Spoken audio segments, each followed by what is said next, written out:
Hello, ladies and gentlemen, and welcome to An Appropriate Amount of Soup. My name is Shannon. With me is the unflappable Dom Shorthouse, and today, as always, we discuss novels we're writing, novels we're reading, and dumb ideas about other people's novels. Hey, Dom, my friend, what are you reading? I am only a mere 6 or so hours away from finally finishing the Malazan Book of the Fallen, which is coming up on 2 years. It's taken me. And it is, for those of you listeners who haven't read it, it's bloody brilliant, but it's bloody long. And Stephen Erickson, sort of grunge fantasy maybe? How many books is it? It's 10. And I'm about 2/3 of the way through the 10th book, finally. And it's pretty grim. You'd like it. Much like Robin Hobb, it tortures all the characters. And everyone has a miserable time. So, it's really good. But I've got to say, I am looking forward to finishing it. And I got given recently a copy of Dungeon Crawler Carl, which I believe is having a bit of a moment right now. Well, apparently the whole genre is having a moment right now. Is it lit RPG or something like that, where it's talking about books from the perspective of that sort of inside the world? For anyone who doesn't know what the book's about, it's in a game. Is that right, Dom? I believe aliens have conquered Earth, and Carl must earn his living by basically LARPing. And he levels up throughout the book and he gets stronger and gets items and things. Yeah. So he is basically a Dungeons & Dragons character. And we missed that boat because that's apparently the big genre at the moment. Or I think it might be starting to pass now, but it was definitely the big genre like a year or so ago. Okay. That all the markets wanted. Okay. Yeah, I missed that. I was stuck in stupid Malazan Book of the Fallen. Please, Stephen Erickson, if you're listening, I don't really think it's stupid. I think you're an amazing author. I'm just tired. I'm so tired. And when you finish that, just casually pick up Wheel of Time. And then when you're done with that, Brandon Sanderson's Cosmere, just a couple of lazy reads. What's interesting, I read a lot of the Cosmere a few years ago. A lot. I think I read 5 books, expecting that to be it. And as I finished the 5th book, I was like, oh, there's more. This story isn't over. And I just quit. I was just done. Yeah, it doesn't help that he releases 2 books a week. Yeah, yeah, and then he has his special projects. I just found out about the special, what are they called? Like secret projects or something? He just writes, other books. Someone just told me, and I'm like, I'm done. He has to stop. That is a man on the Stephen King writing plan. Yeah. Loads of coke. No, that's the old plan. The new plan, healthier, but maybe not as fun. Also, I'm going to throw in an allegedly for legal purposes. For legal purposes. We don't know actually how much stimulants have been used by Brandon Sanderson or Stephen King. And I got to say, I respect the grind. They produce a lot. Some would say too much. I don't know. Like, I read a lot of... Do you read Stephen King? Have you read Stephen King? Not a lot. I've read some of his stories. I read the Dark Tower because I'm a big fantasy nerd. And I've read a few of his... I've read Pet Sematary and Carrie and some of the big ones. Yeah, I went through a big phase. But thinking about it, it was 25 years ago. And I'm sorry, did you just yawn while talking on the podcast, Dom? Yeah, you can cut that out. I'll try that again. I went through a big phase about 25 years ago of reading a lot of Stephen King and really enjoyed it. But, I mean, he just kept writing. And I don't think I've read anything since Wizard and Glass, which was, the 42nd book of the Dark Tower series or something like that? Yeah, we've got too many authors that just keep writing too much. Leave some room for the rest of us. Yeah. If you're a publisher who's bored of Stephen King, bored of publishing those incredibly successful novels, try us. And on that note, hey Dom, where are we up to with? Did we talk about this last time on the podcast, or have we just talked about this in private? Say it again if we haven't. The editing is finished. The book is ready. We need what is it called? A beta reader, I believe, to just pick up on misspellings and incongruities. Because I'm damned if I'm reading the stupid thing again. Oh my goodness. But yeah, I don't know what the next step is. The next step is that we're at the pitching stage, Dom. Oh, okay. Well, so we're going to go out, going to do up a nice little letter, and we'll send that out and see how we go in the publishing world. Yeah, for those of you who've never finished a book and tried to get it published, stay tuned and we'll tell you how to do it. Well, we'll tell you how to try.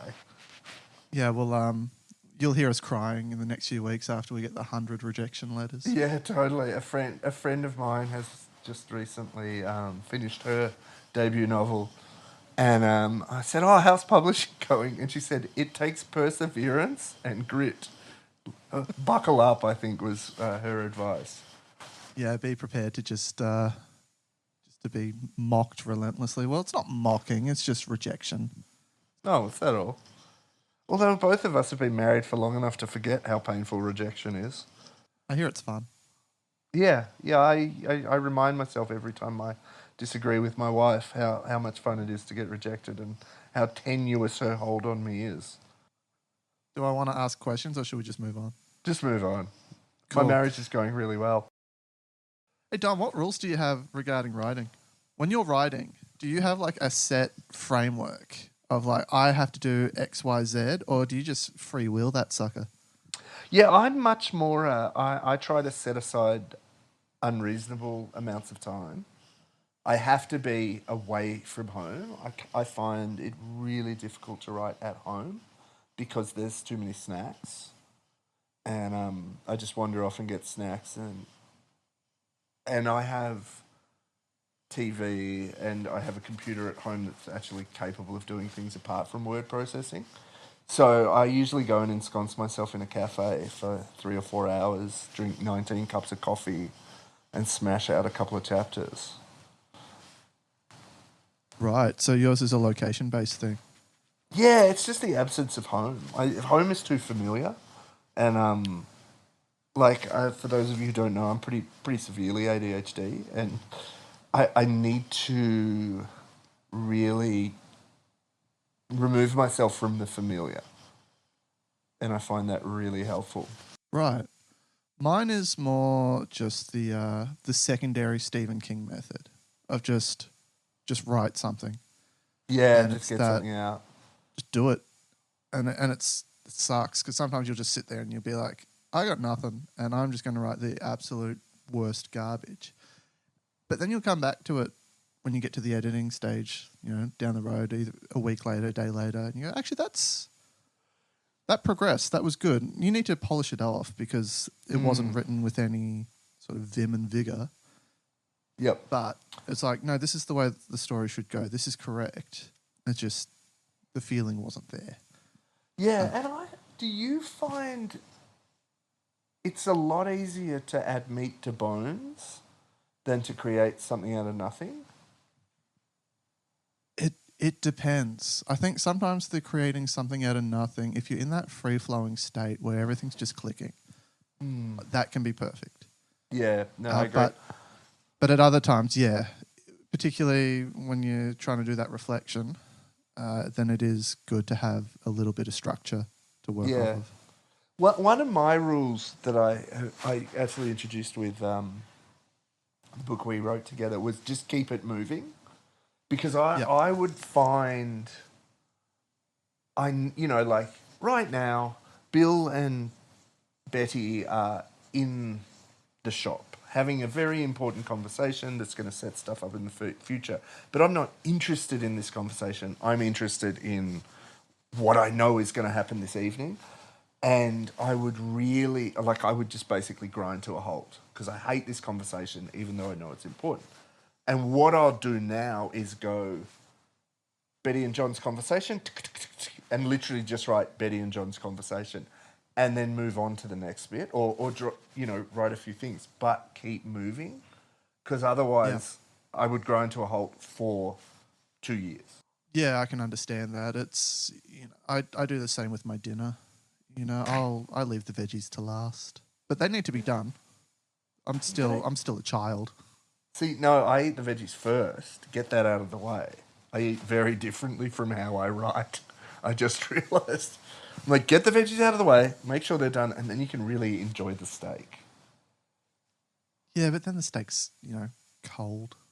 Or colder than it should be. Colder. Or just don't have veggies, have chips instead. That's how I write.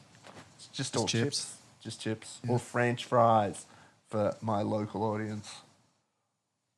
Yeah, I do. What is it in America? It's French fries and then chips is like the cold packet, like crisps. Crisps. I just love it. Like England has chips and crisps, which America has French fries and chips, and Australia just has chips and chips. And we know which is which. You work it out from the context clues. Yeah, exactly. But I'll tell you what, and here's a warning if you ever come to the States, you might order a sandwich and they'll go, would you like some chips with that? And you're like, oh, yeah, I'd love some chips with my steak sandwich. And then they come and it's just literally a packet of Smiths or I don't even, Lay's is what they are here. It's just a packet of chips. Who wants a packet of chips with their sandwich? That's ridiculous. Do they at least have dip? No. Okay. Yeah. On that disappointing note. Yeah, let's move on from the culinary wasteland that is America and talk about Australia and some Australian authors. And one Australian author in particular. We are looking at a work by D. Cheers today. And it is a story called Obedience, which is from the Abomination series. So Dee Cheers is an Australian science fiction author. She is the author of Obedience and Duty, the first two novels in the Abomination series. Her work explores power, responsibility, and the long consequences of obedience in closed systems, political, social, and technological. She is drawn to characters who are shaped by duty and forced to confront what they have become in service to. And we're looking at the first chapter of this. So if you are tuning in for the first time, if you've never heard what we do, we are going to take the first chapter of this book. We'll give a quick synopsis of what that entails. And then Dom and I are just going to build this entire work from there, and we will make it as accurate to the story as possible without knowing what happens in the rest of the story. We usually get it pretty much 100% correct, don't we, Dom? Well, somewhere between that and 1%, I would say. I think each time we've got something right. I believe in our last episode, where we talked about wingless, I think there were were-dolphins in the actual novel. My favourite thing is the email we got from the author who said, as a practicing pagan, I got quite distressed when you talked about how you were both ex-theology students. But once you introduced the were-dolphins, I knew it was going to be okay. And I don't think anyone has ever said, once I introduce the were-dolphins, everything's going to be okay before, but... The brand new sentence in the English language. I'm happy that we made that happen.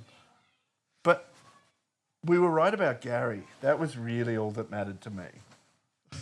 Not 100%. Oh, the fact that Gary was a character from a game. Yeah, from a previous role-playing game. I thought that, yes. But, of course, we're not talking about Gary today. Well, we might add Gary into the story, who knows. But we're talking about obedience.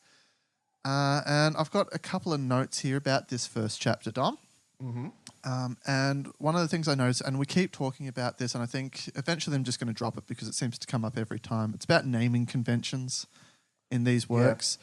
Yeah. The first sentence of this opens up, there's a race known as the G, and the character named Oriel Tay, or Ori as she's later referred to.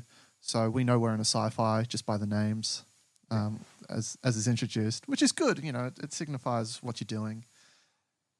And this Ori character, this main character, we find that she is imprisoned and that she's being tortured. I did make a note of a sentence that is early on.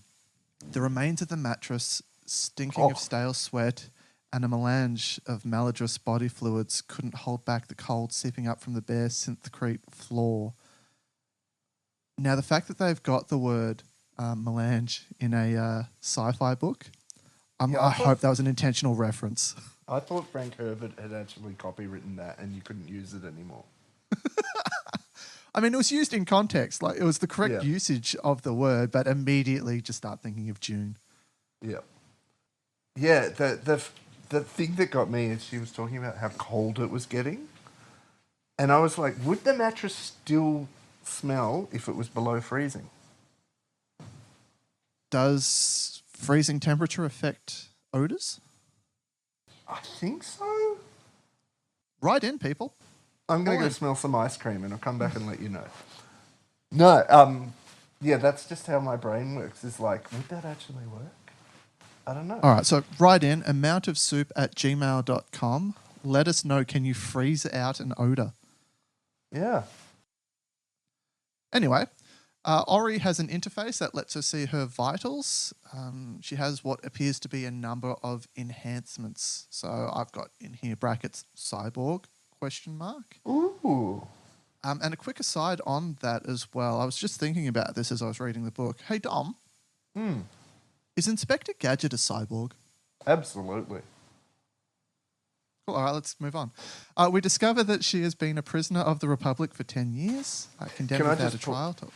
Can I just stop? Something I got, she has, I have in my notes, integral Google Glass, referring to her thing. And then she refers to it as her primitive AI or something. And I'm like, that does set us up for quite a technologically advanced society if you can get Google Glass in your brain already. Yeah, and that's not an advanced. That Yeah. That is the baseline. Where was I? So she's a prisoner of the Republic for 10 years, condemned without a trial to life imprisonment. And I've noted in this novel, as with Star Wars, the Republic are the bad guys. I'm waiting for you to call me on that so I can debate it with you. I just that's all. Just scarf. How dare you? Well, so okay, let's go. I'm willing. I'm sure you've got better arguments than me. Why is the Republic the bad guys? Well, they're dirty, filthy rebels. We have an order in the universe. The Republic aren't the rebels. The Republic was before the rebels. Wait, am I getting my Star Wars trivia wrong? Well, there was the Republic, which Palpatine overthrew, and then it becomes the Rebellion. The Rebellion fights the Empire. Yeah, so I was wrong, but I'm going to roll but with it I will anyway. not back down.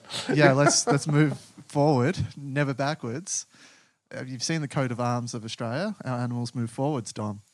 Any Senate that would allow Jar Jar Binks must be bad. There you go. Yeah, okay, yeah, fair enough. It shows, no, I'm on your side now. The Jar Jar Binks involvement just shows the flaws in a populist government. Yeah. Where an absolutely stupid, easily manipulated fish can end up destroying the very foundations of democracy. It's much like real world, where I know the best type of government is a dictatorship, really, at the end of the day. Yeah, and a easily manipulated, not very bright fish creature should be in charge, as some countries, not naming any, have already shown. But this is not a political podcast. It is not a political podcast. So moving on, if you can work out who the fish ruler...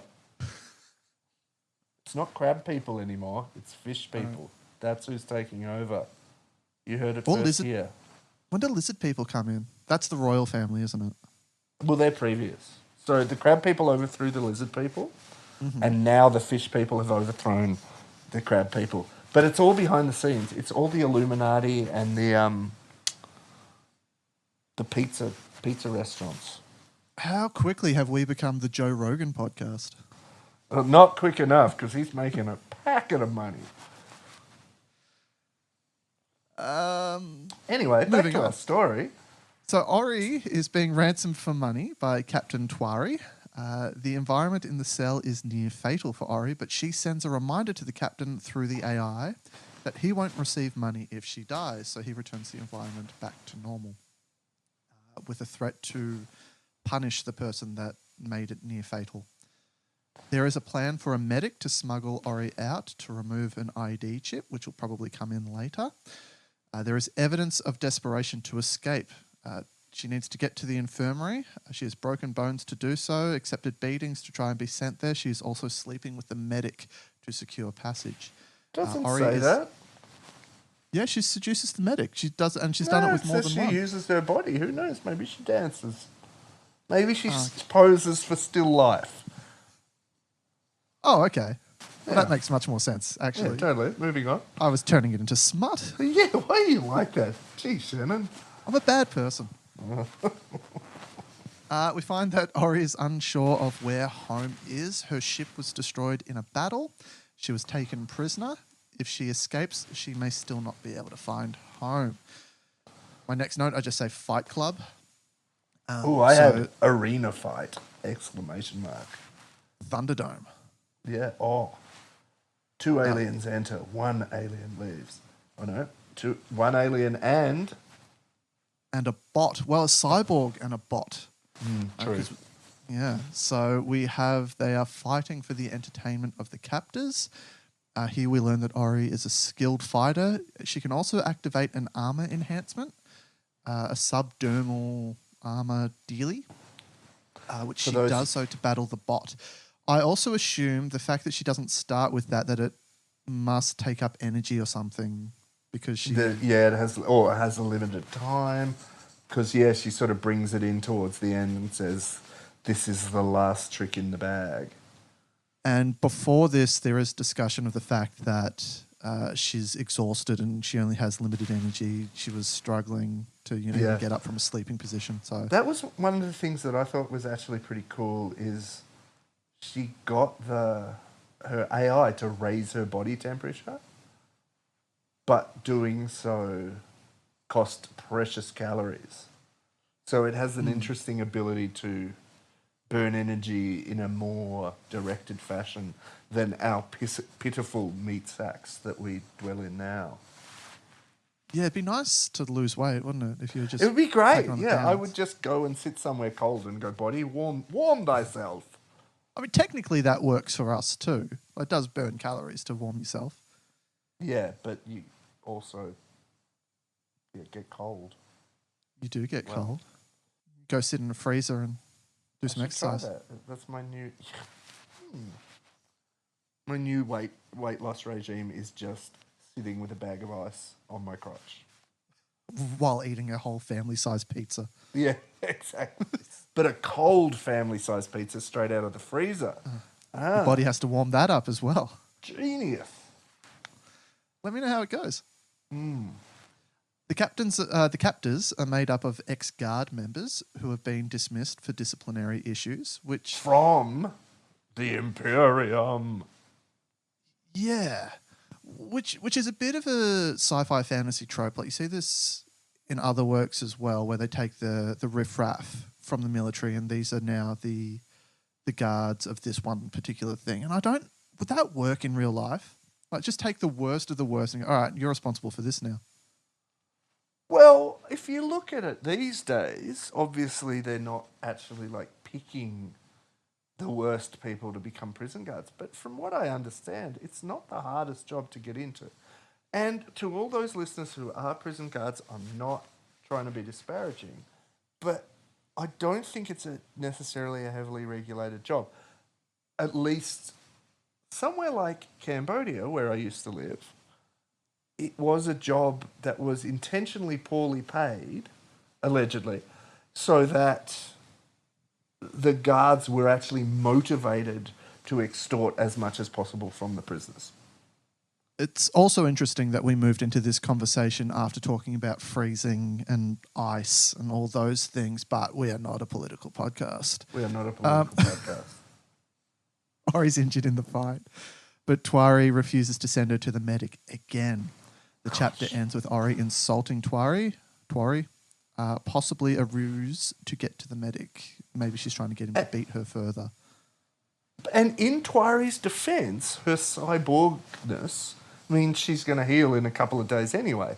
Now, living in a country without socialised medical care, if my kid broke his leg, not that I have a son, but if I had a son that broke their leg, and it was only going to take a couple of days to heal, there's not a chance I'd be paying for a medic. Do you know how much it costs to go to the urgent care here? It's insane.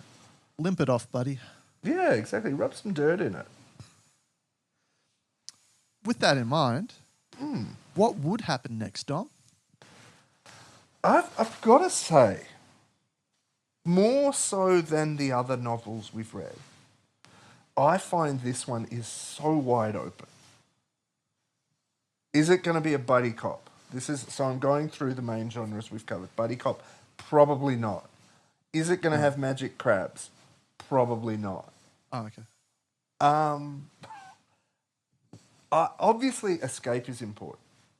And I am going to predict. So the next chapter is that an escalating level of offence on the part of Ori to get worse and worse treatment. And every time you feel like this is as bad as it gets, how can she survive this? How can she recover from this? I'm talking like amputations, burning, just as awful as you can predict. And just at every point of like the horrible violence porn that we're forced to read in the next chapter. No, it can get worse. No, it can get worse. So eventually, Ori makes it to the medic as basically a flaccid pile of burnt flesh and broken bones. So you're going to start us off as like a Saw-style body horror type novel. Yeah, you're moving it away from sci-fi into horror. Yeah, well, have you seen, what's the movie, Event Horizon? I think I referenced it last episode. You did. And that is, to this day, the most terrifying movie I've ever seen. So I'm happy with that. I stand by it. Move on. Your chapter. Okay. So how metaphorical are you being with her coming to the medic as like a, what did you say? Like a mass... a steaming pile of burnt flesh and broken bone. A little bit, shall we say, creative. Okay. And this has all happened in one chapter? Just we've done a torture chapter. Is that... Yeah. I reckon like the next chapter it's her forcing it to happen. Like she just so she calls Twari, I can't remember exactly what she calls him. She goes, "You stupid bum head," and so he beats her a bit, but it's not enough. So she's like, "Oh really? You think that was a beating? I heard that you can't satisfy a Swikari or some other alien species." Gets beaten a bit more, but still not enough. Turns out she's quite the raconteur, has many amazing, effective insults. Right. And then following that, so she goes to the medic, and the medic's like, at this point, I don't even want to like draw still lifes anymore. This is an absolute mess. We're going to rush you to the morgue. Like, you're done. Oh, nice. Yeah. So they and she's going to use her AI enhancements to simulate death at this point. She's so well beaten, they think she's gone. So they're going to place her into a cryogenic box, similar to a coffin, but we're in the future, so it freezes the body. And they're going to ship her off to it's almost like a research facility. So it's a morgue / sci-fi style morgue where they're going to look at her data components, her AI bits and pieces. They're going to try, because she's a different race from them. It's been made clear in the opening chapter. So they're going to be doing some research on her to find out what's going on, what makes her tick. Twari is losing his mind because he thinks she's dead. So there's that subplot that's going back on in the jail. He's very upset with the other guards, even though he was the one that beat her so close to death. And then, at the end of this chapter, that Ori is going to wake up in the morgue / research facility. And that's where we find out she's actually simulated death. She was so badly beaten. and she's been able to keep her body at just baseline with the AI technology, and she's going to start her escape. So one of the things that was discussed in the first chapter was she was recalling her childhood, or maybe her adolescence, and she was able to go back using her implants and re-experience that. But she mentions, and I found this really interesting, it was in my notes, but I forgot to mention, that she's like, but you don't hide your important memories where someone can find them. So she's in this facility pretending to be dead. She wakes up. We know she's awake. But then they come into like a cyborg autopsy her. And so better pretend to be asleep again. I'm dead. Goes back into this. And they start researching by digging into her implants because they want to know more about her race. So they're digging into her implants to experience her memories. And they're going deeper and deeper and deeper. And they reach this point, and it hints, the author is leading you to believe they're about to discover the hidden memories that she's kept hidden this whole time. But oh, no. Actually, she's done this super tricky thing that she's able to do where she sucks them into her implants. So they actually experience life as an implant, from the point of view of the implant. Unbeknownst to them, they're actually trapped there, and she kicks their butt. This is how she escapes. Back to you. Just to clarify, she kicks their butt in her mind. So they're actually fine, but she causes great psychic harm to them by making them think they're trapped in her implant. Right. And the problem with this, and why she doesn't do this earlier, is that they're stuck there. So she has these other consciousness. Conscious nigh. Yeah, it's like a cactus. Yeah. Are stuck with her now. And their bodies, while still alive, are frozen without a consciousness to work them. I believe the term is vegetative. They are, yeah. She's pumpkined them. So they are there and they are stuck, and she is able to wake herself up fully now in this research facility, and she finds that she is alone. So she is captured. There's only one or two research people here. It's not a big facility. The morgue. It is. Well, yeah. So why would you have? How many people do you need to run a space morgue? 2, it turns out. 2 tops. Yeah. That's just science. Yeah. You never have more than 2. Everyone knows that. It's the rule of 2 in a space morgue.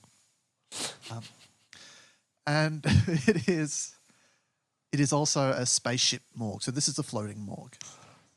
So this is where we find that Ori is able to get some traction on her escape home. So she's going to take control of the ship. She's going to fly it towards where she thinks home is. And I believe this is a trilogy, so she can't get all the way home. She's going to fly this thing to where she believes she needs to go. She is going to crash land onto a planet because she doesn't know how to fly this alien technology, or what is alien to her. It's all alien to us. And she is going to land on a planet. There are no people there where she lands. It is all very foresty and wild. And what should she find but a crab? Don't you dare. Okay, there's a crab. A normal crab or a were crab? Just check. Over to you, Dom. Well, this chapter, interesting. This chapter doesn't go where you expect. So she's landed. I crash landed a little harsh. She manages to put the ship down because it has emergency things. There's 2 vegetative guards or scientists also on the ship that have, limited ability to do stuff because their psyches are trapped inside her implants. But what she does have is food. And this whole chapter is as a reflection of the torture porn chapter, is a food porn chapter. She spent 10 years in prison eating a mattress filled with urine, is what I gather.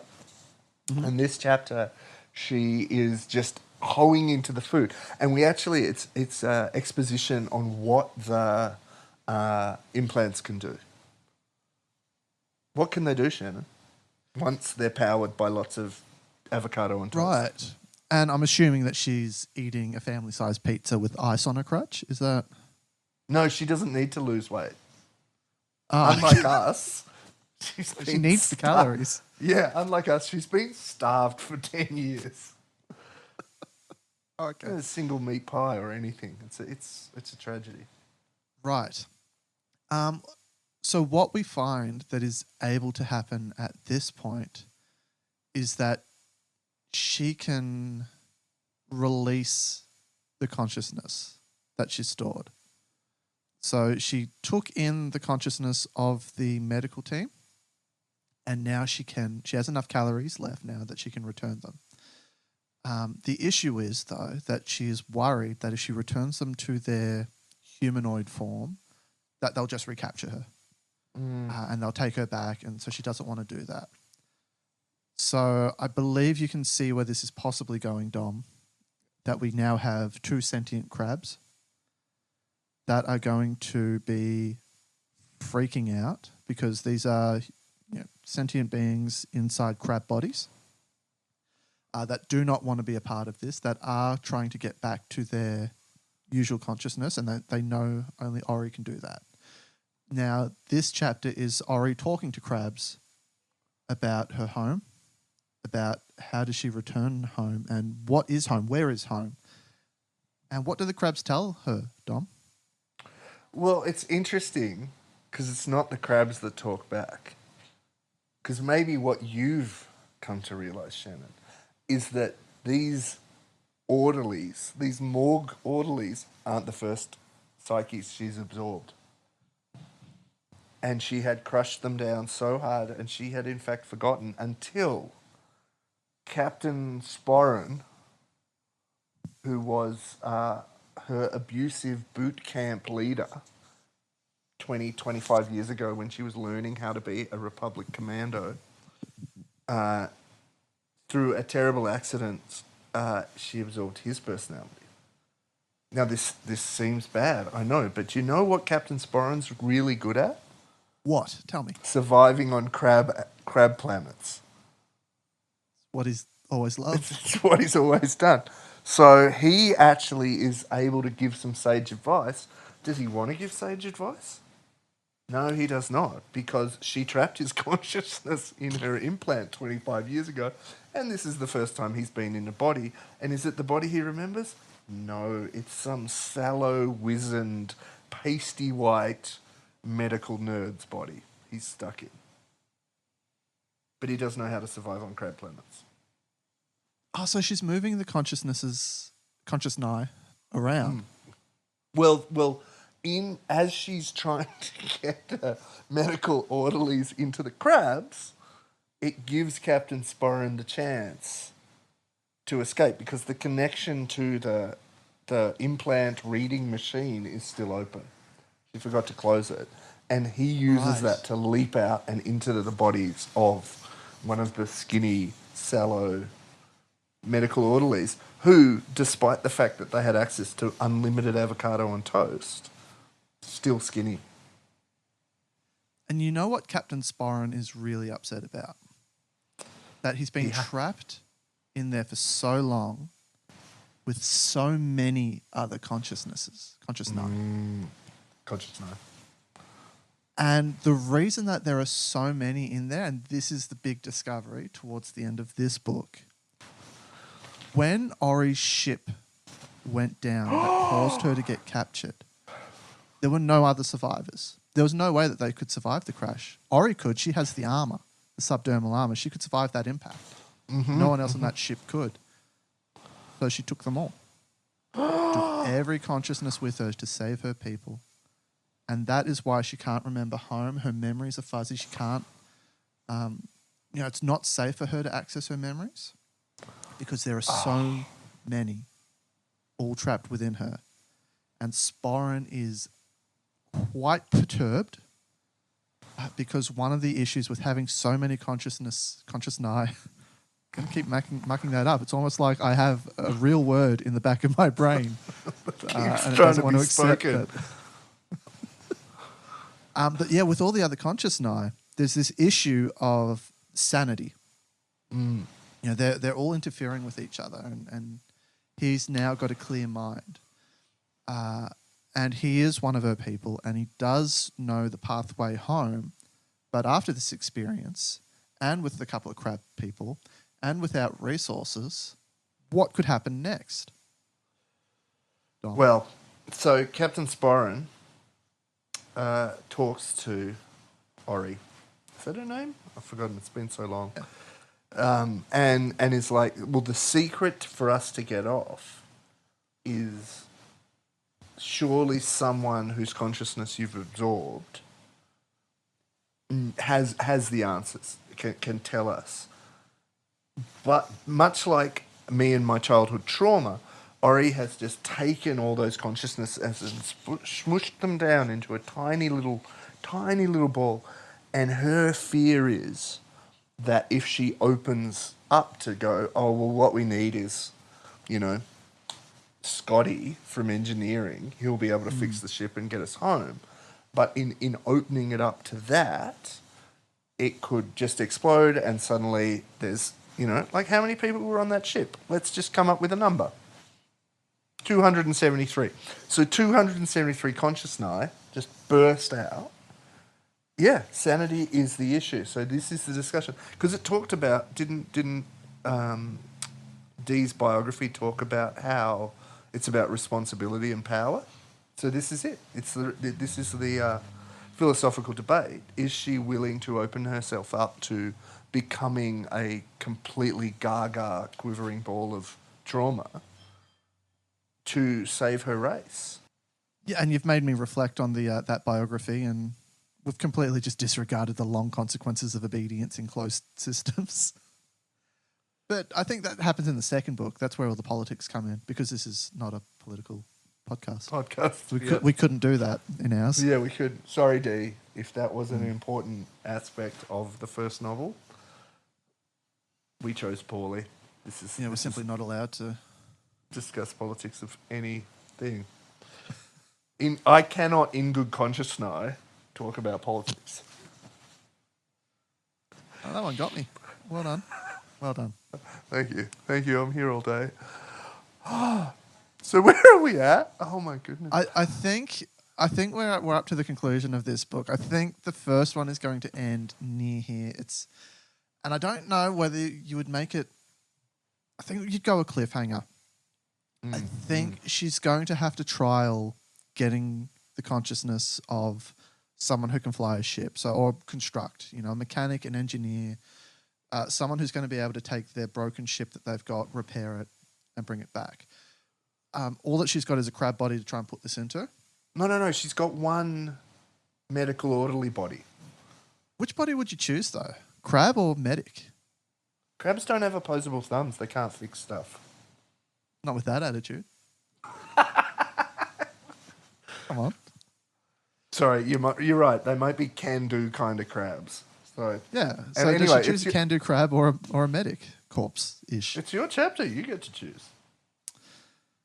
And just as an aside, people, this is why the novel we wrote is a ridiculous story.